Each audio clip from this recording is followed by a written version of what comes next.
बोलती पुस्तके. ज्यांना वाचनाचा नाद त्यांना बोलती पुस्तके घाली साद.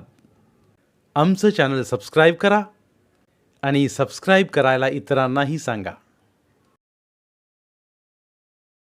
नमस्कार श्रोते मित्र हो, बोलती पुस्तके सादर करीत आहे लेखक मारुतराव वाघमोडे लिखित कादंबरी बिरुबाचं चांग भलं, भाग 17वा.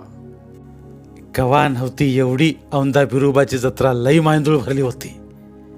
ढोलांच्या दणक्याने तर समदा आसमान दण आणून गेलं होतं.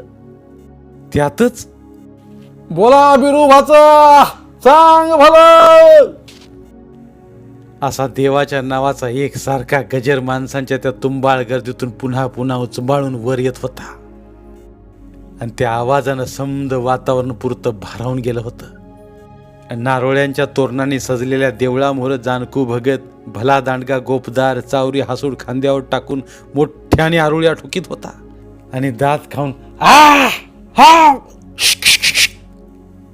असं तोंडाने घुमत देव अंगात आल्या घेत बराच वाळू एकाच पायावर नाचत बी होता. बचकभर पिकलेल्या केसांच्या लांब लचक शेंडीवरून पुन्हा पुन्हा हात फिरून अंगात देवादिकांचं वारं आलेल्या समद्या धनगर ढोलांच्या तालावर खिळवल्यागत मोठा झोकात ते देवऋषी नाचवीत होता. भंडाऱ्याने समधीच माणसं पिवळी धमक झाली होती.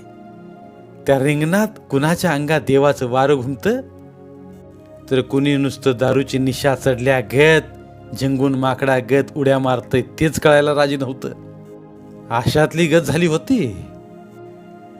देवळामोरल्या चिंचच्या झाडाजवळ लहानुसा मांडव देऊन त्यात भुंगा लावला होता. त्यो भुंगा मोठ्याने वाजत होता. कोणतरी नौका फुडारी खड्या आवाजात बोलत होता.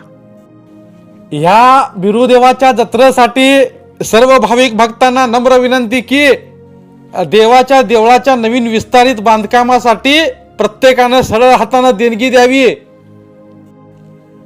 राघुबा बारकाडे चिमनवाडीकर यांनी 1000 रुपये देणगी दिली.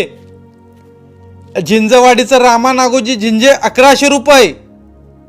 दगडवाडीचं कारभारी भीमाजी दगडे 1500 रुपये देणगी.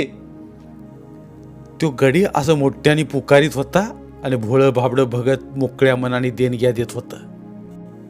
चिंचच्या पारावर खांद्याला बंदूक अडकवून घोंगड्यावर बसलेला कोंडीबा बनगर आणि त्या बैठकीवर बसलेलं गावचं वाड्या तोड्याचं मोजकं कारभारी देणगीदाराने दिलेलं पैसे नीट मोजून घेत होता. तर देवाला नवस बोललेलं काही धनगार देवळात जाऊन देवाला नोटांचा हार घालीत होतं. काही जण तर नुसत्या खुलवारीनं देवाला पैशाच्या आंघोळीच घालीत होतं. त्याच्यावर जानकू भक्ताच्या शिरग्याचा डोळा होता. आपल्या देहीला कवातरी पाण्याने आंघोळी करणारी ही भोळी बाबडी धनगार देवावरची भक्ती लईच उचमाळून उत्तू आल्यागत पुरती भांबावूनच गेली होती. कुणाकुणाच्या तर 5-5 बकऱ्यांच्या दावणी कापून पडत होत्या. पटांगणात बकरी कापायला जागा पुरत नव्हती. मेंढरांच्या त्या जीव घेण्या अर्थ किंकाळ्या ऐकून कांटाळ्या बसत होत्या. वातावरण पुरतं गलबरून गेलं होतं. कातड्याचं व्यापारी, मुलांनी, दलाल समद्यांची एकच धांदल आणि झिंबड आणि त्यातच कावळं आणि कुत्र्यांची बी लई चंगळ झाली होती. गाड्या घोड्या मोटारीत बसून भोवतालच्या 5-25 खेड्यापाड्यातली आणि वाड्या तोड्यातली माणसं देवदर्शनासाठी मोठ्या हुंबाडीने आल्याली आणि येत बी असल्याली तर काही पुन्हा परतून निघाल्याली. समद्या रस्त्याने मुंगीवानी वावळ लागली होती. जिथं जागा धरलेली असेल तिथं गावागावाचं वाड्यांचं गजे डाव धरून झोकात खेळत होतं. इडी बांगडी पांग, इडी बांगडी पांग. नारू बिटकराच्या 4 जणी सुना एका इच्छार आणि निवाद बोन घेऊन देवाचं दर्शन घ्यायला आल्या होत्या. त्या वक्ताला रिंगणात उड्या मारून अंगात वारं खेळवणाऱ्या देवात नकटवाडीचा सटवाजी बी घुमत होता. त्यो आधीच भेसूर आडमुठा राखीच्या अवताराचा गडी झुटिंगाचं वारं अंगात आल्या गत थया थया नाचत होता.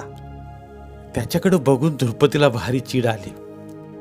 आपलं ह्याच बिरुदेवाला सोडलेलं बोकाड ह्या सटव्याने चोरून कापून खाल्लं होतं ते तिला ह्या घडीला चांगलं आटावलं. हलक्या हाताने जानकू देवऋषाचा हसुडाचा ठोका सटव्याच्या उघड्या अंगावर पडत होता. का तर त्यो त्याचा नातलग होता ना.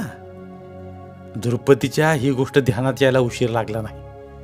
आभाळात इज लावल्या गत ती त्या गर्दीत मुसंड मारून मोहरच घुसली आणि जानकूच्या हातातला तो गोपदार चावरी हासूड पूर्ण हिसकावूनच घेतला. बघता बघता त्याचं खाड खाड 4-5 फटकं सटवाजीच्या उघड्या अंगावर टाकलं. तसं मोठं फटाकडं वाजल्यागत आवाज झालं आणि तिहीची आग आग झालेला सटवाजी अंग चुळीत रिंगणाच्या बाहेर चिंगाट पळाला. तवा त्या बघ्यांच्या गर्दीचा खुर्दा खदा खदा हसला आणि एकच गजीर झाला. बोला बिरोबाचा चांग भला. तशा त्या अवचिंद्या प्रसंगाने जानकू देवरीशी मात्र लई कडाडला. लई आक्रीत झालं पुरी, लई आक्रीत झालं. देवावर हात टाकायचा तुला कुणाचा हुकूम? असं दात खाऊन द्रौपदीच्या हातातला हसूड हिसकावून घ्यायला जानकू झेपावला. पुरी, देव आता तुझ्यावर कोपल्या बिगा राहत नसतो. त्या आटतील देवऋषाचं डोळं जणू आगीच वकत होतं. पर त्याला अजिबात न जुमानता ती पोरबी तितकीच दरडावून बोलली. त्या नकट्या सटव्यांनी आमचं देवाला सोडलेलं बोकाड चोरून कापून खाल्लं. त्याच्यावर देव कोपल, मायावर नव्ह. चोराच्या पोटचा आता देवाच्या दरबारात येऊन लई साजूक असल्यागत करतोय. खरंच देव येतोय वय या जुटिंगाच्या अंगात? असं कणकावून बोलली आणि द्रौपदी त्या रिंगणाबाहेर गर्दीचं कडं तोडून आपल्या जावाभावात येऊन मिसाळली बी. तसं देवळा मुरली गर्दी खदा खदा हसली. थोडी थोडी शाळा शिकून मम्मई पुण्याला कामधंद्याला गेल्याली, नोकरीला लागलेली.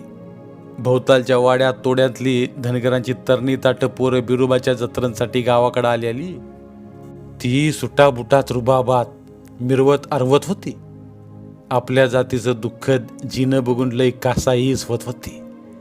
देवाला नवस बोलून देवासाठी सरळ हाताने देणग्या बी देत होती.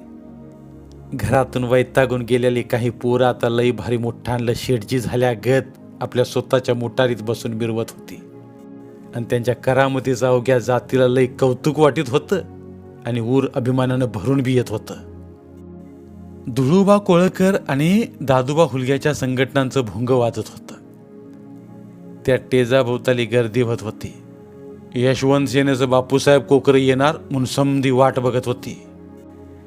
दिवस कलता सर्जेराव घोरपडे पाटील बी 4 संगती सोबती घेऊन जत्रमंदी बिरा सावकारला हुडकीत हुडकीत हिंडत होता.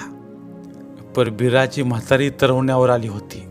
तिला कवा मरण येईल याचा भरोसा नव्हता. त्या कारण बिरा तिच्या उशाला बसून होता. लेकाच्या घरावर दरवडा पडल्यापासून म्हातारीने जीवाला मोठा घोरच लावून घेतला होता. त्यातच एक दिस अर्जाने तिला बी चाकूचा धाक दाखवून तिचं सारं जुनं गबाळ उचाकलं होतं. गडग्यातलं चांदवडी रुपयांचं गाडगं आपल्या हाताने नाताला काढून द्यायची पाळी आल्यामुळं त्या दिवसापासून तर म्हाताऱ्या गेनाबायाचं पुरतं गिन्यानच केलं होतं. ती रातून द्या बरळत होती आणि पाणी बी वराजलं होतं तिनं. आपल्या लेकाच्या घराची अशी झालेली इप्रीत तरा बघून म्हातारने जीवाला लई उन्ह घेतलं होतं. त्या कारण बिरा आज जत्रत दिसत नव्हता. आपल्या धनगर सोबत्यांना बघता बघता एकदा सर्जेराव पाटलाच्या समोर त्या गर्दीतून खांद्याला बंदूक अडकवलेला कोंडीबा बनगरच येऊन उभा राहिला. तेव्हा मात्र पाटलाची नजर टाक दिशी खाली पडली आणि काळीज बी लाख कुणी हल्लं. पर तरी बी बळ धीर करून पाटलाच्या तोंडातून सबूत सुटलं. काय कोंडीबा, आता तर खांद्याला बंदूक लावूनच हिडतोस? जीवाला जप, मरणाला लईच भीतूच वाटतं. कोंडीबाच्या जीवाला पाटलाचं हे बोलणं जिवारी झोंबलं.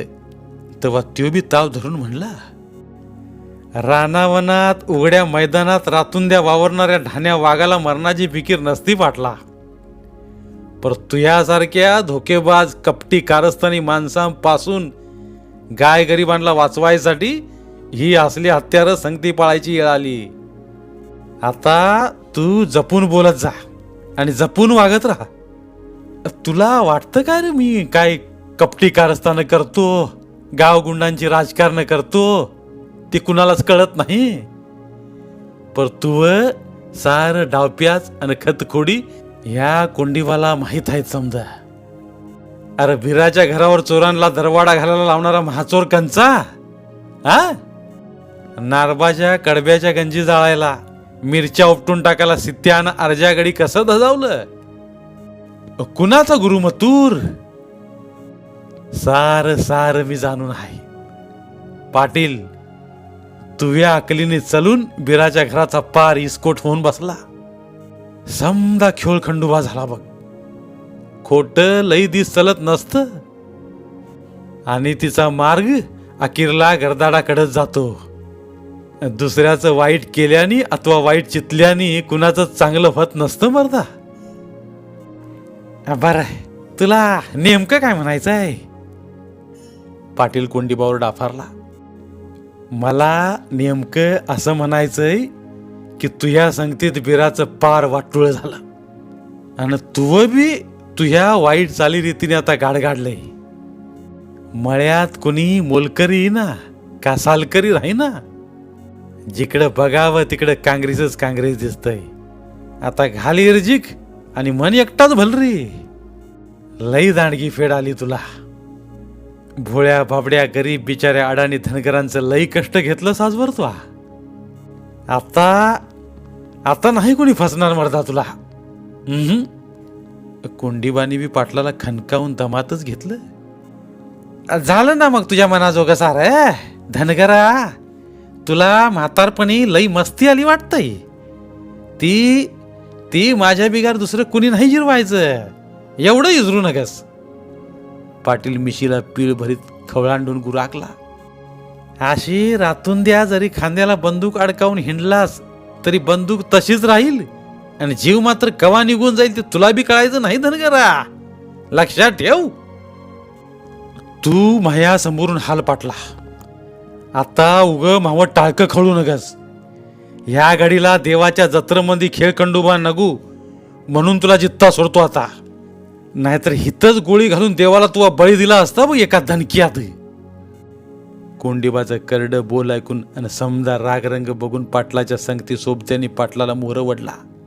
तसा पाटील बी कुरकुरत मोहर गेला. सटवाजीचं ठेंगणं ठुसकं घोडं तरवाडाच्या झुमक्याला गुंतिवलं होतं. ते कुणी चोरून नेलं का निष्ठून गेलं तेच त्याला कळेन असं झालं होतं. त्यो खूळ लागल्या गत भर जत्रमध्ये बघत हिंडत होता. तवा ढोलाच्या तालात गंजांचं डाव मोठं रंगात आलं होतं. जागोजाग बरबाटाच्या जेवणाच्या पंक्तीवर पंक्ती उठत होत्या आणि इकडं बापूसाहेब कोकऱ्याची सभा बी ऐन रंगात आली होती. त्या टेजावर इनामगाव तालुक्याचं सभापती प्रतापराव इनामदारांना बी मुद्दाम बोलिवलं होतं. त्यांचा बापूसाहेब कोकऱ्यांच्या हाताने धनगर समाजाच्या वतीने मानाचा फेटा आणि घोंगडं खांद्यावर देऊन सन्मान करण्यात आला होता. भोळ्या भाबड्या इमानी धनगर जातीला जुनाट इचारांच्या खाऊ लांडग्यांपासून वाचवून मोठा आधार दिला. सन्मानाची वागणूक दिली.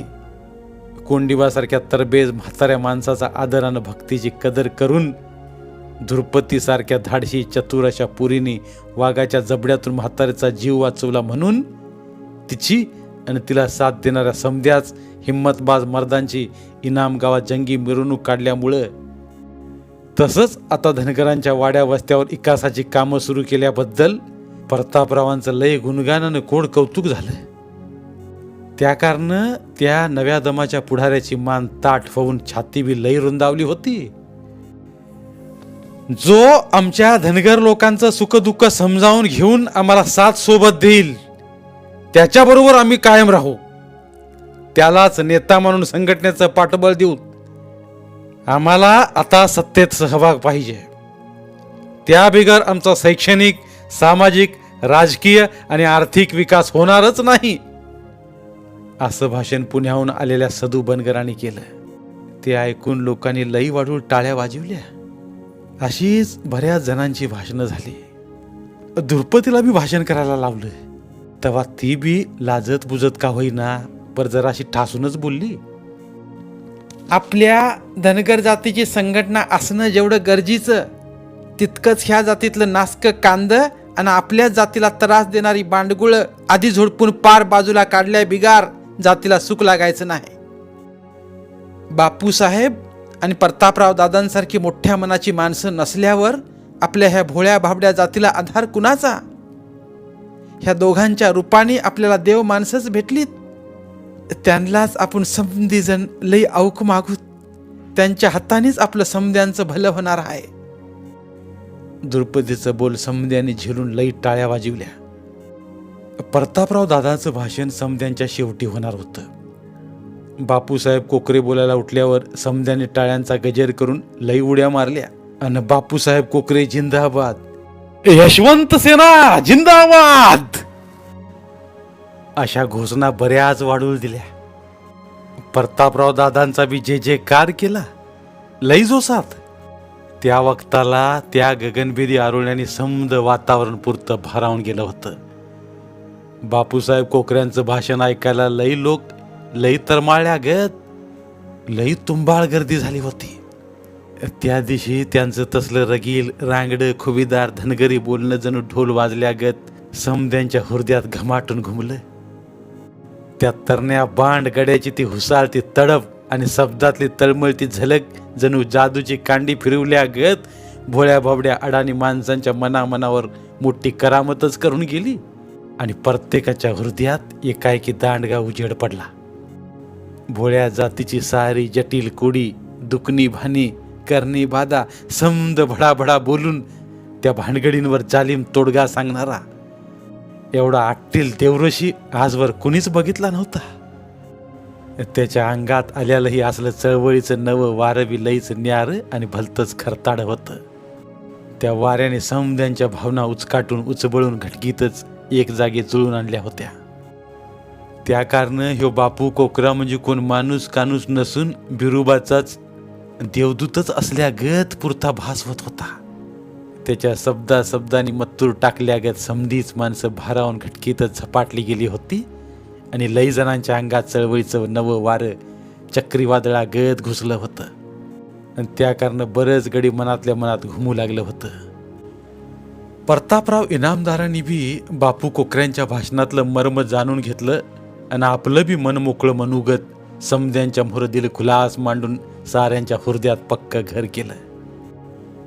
आजवर ह्या भोळ्या भाबड्या इमानी धनगर समाजाचा मतलबी स्वार्थी राजकारणाने पुढाऱ्यांनी वापर करून कशी फसगत केली आणि आता आपण मात्र कशा रीतीनं ह्या जातीला सन्मानाची वागणूक देऊन धनगरांच्या वाड्या तोड्यांच्या विकासाचा ध्यास घेऊन रस्ते शाळा पिण्याच्या पाण्याच्या योजना लाईट या मूलभूत सुविधांचा आराखडा तयार केला आणि आज त्यातली बरीच कामं मोठ्या हुंबाडीने धूमधडाक्यात चालल्यात.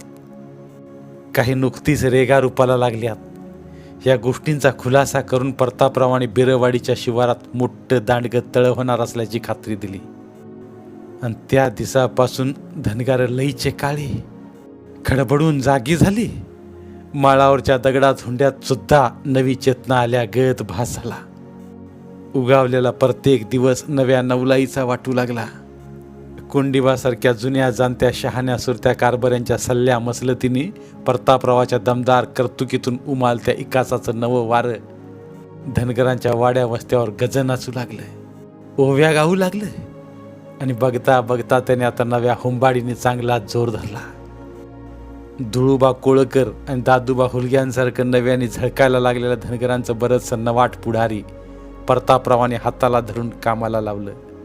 भोळ्या बाबड्या जातीचा उचित काळ उचबळून आल्या गत झालं. सरकारने बी एनटीची सवलत जाहीर केली. शाळेतल्या पोरांना त्याचा फायदा मिळू लागला. अंधारातून चाचपडत ठेचकाळ्यात धनगर उजेडाच्या वाटेवर आला. बापू कोकऱ्याच्या यशवंत सेनेच्या पिवळ्या झेंड्याला यशाचा गोंडा लागला. पर घटनेच्या नियमानुसार धनगर जातीला आदिवासींचं आरक्षण मिळालं पाहिजे होतं. त्यासाठी मागणी चालूच होती. अहिल्याबाईच्या जन्मगावी चौंडीत स्मारकाची बी मागणी बापू कोकऱ्यांनी लावून धरली होती. ती काही पुरी व्हायला तयार नव्हती. लढा चालूच होता. यशवंत सेनेच्या त्या सरसेनापतीला आता जिपकार घ्यायचा विचार बी चालूच होता. त्यासाठी पैसे गोळा करायचं काम चालू होतं. पर ते काही केल्या जुळत नव्हतं. त्या कारण सरसेनापतीच्या मनात उदासीचं भकास वारं बी भरकटू लागलं होतं आणि त्या वाऱ्यावर यशवंत सेनेला सोडणं बी गड्याच्या मनाला पटत नव्हतं. नव्या दमाचा तरणा बांड गडी, पर त्याची आता जणवाशी पूर्ती दमकुंडीत झाली होती. प्रतापरावांनी बिरवाडीच्या तळ्याचा ध्यास घेऊन त्याला सरकारी मंजुरी आणली खरी, पर ज्यांची वावरं तळ्यात पाण्याखाली जाणार होती त्या शेतकऱ्यांची काहींची त्या कामाला सहमती नव्हती. समद्यांचं सया अंगठ झाल्या बिगार काम सुरू होत नव्हतं. त्या तळ्याखाली बिरवाडीचा बराचसा शिवार जात होता, पर त्यापेक्षा बी जास्ती शिवार बागायती होत होता आणि खालच्या 2-4 वाड्यांच्या शिवारांना बी त्याचा फायदा मिळणार होता. चिमणवाडी, दगडवाडी, बनगरवाडी, हुलगवाडी ह्या वाड्याच्या लवणांच्या झोळातल्या हिरींला तळ्याचं पाणी पाजरणार होतं. त्या कारण ह्या लोकांची मोठी हुंबाडीनी मागणी होती आणि ह्या खालच्या लोकांनी प्रतापरावाकडे सारख्या खेट्या घालून ती मागणी लावून धरली होती. दादूबा हुलग आणि धुळबा कोळकरला बी लोक झोपू देईनाशी झाली आणि त्यांना बी झोपा येत नव्हत्या. रातून त्या गडी नुसतं घोड्यागत चौकूर उधळत होतं. मनात हिरवं सपान रंगत होतं. पर वर मातूर अटीतटीचं घोडं नेमकं तिथंच आडलं होतं. बिरा नाराच्या ज्या वावरातलं बांधाचं भांडाण वहिवाटीने मोहरं चालत आलं होतं, ते जुटिंगाचं लवाण बी ह्या तळ्याच्या पाण्याखाली जाणार होतं. त्या कारण ह्या तळ्याला दोघांची बी सहमती नव्हतीच. पर ह्या तळ्यात ज्यांची वावरं पाण्याखाली जाणार होती त्या समजा शेतकऱ्यांच्या कमी जास्ती दुसरीकडे असणाऱ्या कुणबिकीला मातूर ह्या पाण्याचा लाभ मिळणार असल्या कारण तसं पटवून दिल्यावर बऱ्याच लोकांची मनं गुरमाळली आणि त्यांनी मग समितीच्या सह्या अंगठ केलं. बिरानाराचं आणि कोंडिबाचं वर बी पठाडावर 2-2 लंबार जमीन होती. ती बी समधी उचेल पाण्याने भिजणार होती. कोंडिबाची सही अंगठा समध्या वाडीच्या आधी झाला होता. नारबा बी काही त्यांच्या सांगण्याबाहेर नव्हता. पर बिरासाठी त्यो बी जराशी टरीलाच लागला होता. एक दिवस त्याच्या थोरल्या बायकोनी ठकूबाईंनी आपल्या युवायाला कोंडिबाला घरी बोलावून घेऊन नारबाचा अंगठा द्यायची सल्ला मसलत केली आणि ठरल्याप्रमाणे नारबाच्या सहमतीचा अंगठा कागदावर ठशिवला. आता फकस्त बिराचीच मेक राहिली. तो काही अंगठा द्यायला राजी होत नव्हता. सर्जेराव पाटील त्याला ठासून सांगित होता, काय बी झालं तरी तो अंगठा द्यायचा नाही. दिलाच तर मग बघ, तुझं आपलं वाईट होईल. पाटील सोडून बिरा कुणाचंच ऐकणार नाही हे समध्याच लोकांना माहीत होतं. त्या कारण त्याला दुसरं बी कुणी पटवून द्यायच्या भानगडीत पडत नव्हतं. अर्जामुळं बिराच्या साऱ्या घरादाराची चूकडं छी थू झाली. तरी पर अजून त्याची घमांडी काही पुरती जिरायला तयार नव्हती. आता तर उलट बिरा लईच टरीला लागल्या गत वागत होता. त्यात बायकोची त्याला मागून पक्की साथ सोबत होती. काही झालं तरी कुणाचं ऐकायचं नाही, आपलंच घोडं समध्यांच्या मोहर दामटीत राहायचं. धोंडाबाईचं बिराला ठासून सांगणं होतं. काही झालं तरी हार खायची नाही म्हणजे नाहीच. हार जरी झाली तरी ती पत्करायची नाहीच. मामलीदारानं बी 4-2 बाऱ्या बिराला इनावलं, पर त्याला काही घाम फुटत नव्हता. त्यो काही केल्या अंगठा द्यायला राजी होत नव्हता आणि त्या कारण मोरचं समद कामकाज खोळांबलं होतं. अशातच बिराची म्हातारी गेनबया एक दिवस मरून गेली. तिच्या मातीला 10-5 म्हातारी कोतारी माणसं सोडली तर भावकीतलं आणि वाडीतलं त्याच्या नात्या गोत्याचं माणूस तर नाहीच, पण त्यांचं एखादं कुत्रं सुद्धा चुकून बी गेलं नव्हतं. त्या कारण सावकारला समध्यानीच आता वाळीत टाकल्याची जाणीव झाली होती. एकदा चुहकुडनंच उरपाट वारं फिरलं म्हणजे समध्याच बाजूनी माणूस उघडा पडतो. एवढा बारुळा आणि घमांडीखोर बिरा पर असा वाळीत पडल्या कारण पारच शरणागती आल्या गत गडी पुरता रडकुंडीला आला आणि 7.5 फेऱ्यात घावल्यावानी आता गड्याचा जीव गुत्ताड्यात पडला होता. आजवर अर्जाच्या खोडीतून लई भानगटी अंगलट आल्या होत्या. त्या निस्तारता आधीच पुरती फजिती चालली आली आणि त्यातच आणखी नवी भर पडली होती. म्हातारला दमदाटी करून चाकूचा धाक दाखवून तिच्याच हाताने जुन्या चांदवाडी रुपयांनी भरलेलं गडग्यात दडवून ठेवलेलं गाडगं काढून घेतलं होतं अर्जाने आणि गडी फरार झाला होता. आपल्याच घरात तयार झालेला एवढा अट्टील चोर डाकू बघून म्हातारीच्या मनाने मोठी हार खाल्ली. याड लागल्या ग ती बिचारी बरडत चावळत तळमळून मरून गेली. पर जाता जाता बिरा सावकाराच्या संसाराची राख रांगोळी करून गेली. त्या दिवशी त्या गेनाबायाचं धडाडून पेटलेलं सरान आणि त्याच्यावर नेमकीच एक दांडगी चक्री वावटळ गुंगार हाणीत आली. तिने पेटतं सरांसारच इसकाटून टाकलं. म्हातारीच्या गोधड्यांचं पेटतं लोचकं तोडून ती वावटळ तशीच मोहर बिराच्या गुराढोरांच्या गोट्यावरून घरादारावरून गुंगार हानीत भिरभिरत निघून गेली. आणि बघता बघता चहूकडा आगीचा डोंब उसळला. आरडाओरडा झाला, पर कुणी आता तिकडं धावत पळत आलंच नाही. लांबूनच माणसं जिथल्या तिथं नुसती बघत उभी राहिली. काय करणार? गोट्यातली गुरं मेंढरं चरायला बाहेर गेल्या कारण बचावली, पर घरातलं मात्र काहीच जळल्या बिगार राहिलं नाही. पांघरून चिरगुट भांडी बासणं चंदी चारा पैसं अडकं आणि सावकारीच्या वयाबी सारं सामान सुमान जळून खाक. पारच राख रांगोळी होऊन बसली. जलून भर लई हाळमळी तळमळीनी गोळा केलेला सारा पसारा पर बघता बघता बिराच्या उभ्या जन्माचाच जणू पार कोळसा झाला. स्वप्न गती जणू एखाद्या गोष्टीतल्या वाणी गत झाली आणि लहान थोर माणसं कुजक्या वाणी कुजबुजू लागली. लई आकृत केल्यावर बघा अशी फेड येत असते. देवाने घेतली का नाही झाडा झडते म्हणतेत ना. नेत तिथं बरकता आणि तिच्या घरी बरबादी. हे काय खोटं नव्ह. बघा की आता नाराचं घर कसं मोहर सराकलं आणि बिराच्या घराचा कसा कोळसा झाला. ते बिराचं झळकं उद्ध्वस्त घर आणि गुराचं गोठं आता लईच भयासूर दिसत होतं. त्याच्याकडे बघवत नव्हतं. त्याच्याच नशिबाने हे सारं अवचित आणि विपरीत घडून गेलं होतं. एवढं वाईट घडून बी म्हातारीचं गबाळ घेऊन फरारी झालेला अर्जा मातूर घराकडं माघारी वळून बघायला आलाच नाही. आणि एवढ्यात तो कुणाला दिसला बी नाही का कुठं भेटला बी नाही. त्या कारण माणसाला वाट अर्जा कुठंतरी लांब दूर निघून गेलाय का तिकडच एखाद्या आगीन गाडी खाली चेंगारला का मोटारीने ठोकारला म्हणावा का एखाद्या लपड्यात भानगडीत घाऊन पोलिसांनी पकडल्यानी आणि जेलात अडकून पडला का त्या गोंड लोकांच्या चंदरसिंगाची ती चटक चांदणी घेऊन जीवाची मजा हजा करायला मुंबईला तर गडी गेला नसेल ना. का पारच आबरू गेली म्हणून तोंड काळं करून 7 समुद्राच्या पल्याड गेला म्हणावा अर्जा. काय त्याचा कोणी खून बिन तर केला नसेल ना. अर्जा आता फिरून माघारी आपल्या वाडीकडे येईल का नाही बरं. कुणाला काय वाटलं आणि कोण काय बोललं त्याचा नेमच नव्हता. अर्जा गेला म्हणजे वाडीची कीड गेली असं लई जणांना वाटत होतं. पर त्याची आई धोंडाबाई मातूर रातून द्या तिच्या अर्जासाठी रडत झुरत होती आणि बिराबी अर्जासाठी खंगला होता. आता अर्जाचा नेमका ठाव ठिकाणा लागत नव्हता आणि अशातच एखाद्याशी अर्जाला न्यायला पोलिस बी घरी यायची. अर्जा कुठंतरी दूर तोंड काळं करून निघून गेला.